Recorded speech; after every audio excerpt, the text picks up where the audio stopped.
নমস্কার বন্ধুরা, কেমন আছো সবাই? আশা করছি সবাই খুব ভালো আছো। বলেছিলাম না তালের রেসিপি নিয়ে আবার একবার আসবো। তো দেখো, আজকে একটু তালের রেসিপি নিয়ে এসেছি। এখানে তোমার হবে আজকে তালের বড়া। তো তার জন্য একটু চালের গুঁড়ি নিয়ে নিয়েছি, তার সাথে পরিমাণ মতো নুন, একটু বেশি করে চিনি দিয়ে তালটা গরম করে ভালো করে মাখানো হচ্ছে। এখানে মাখানোর পর অনেকক্ষণ থেকে ভালোভাবে মাখিয়ে তো এখানে চলে এসেছি চাটুটা নিয়ে। চাটুটা গ্যাসে বসিয়ে ভালো করে গরম করে তো তেলটা ব্রাশ করে, আমার কাছে তো ব্রাশ নেই তাই খুন্তি দিয়ে এরকমভাবে বুলিয়ে নিচ্ছি। নিয়ে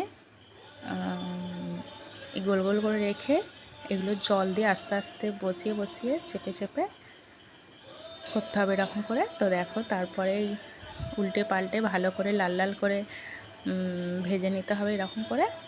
তো দেখো হয়ে গেছে। চলো টাটা, বাই বাই।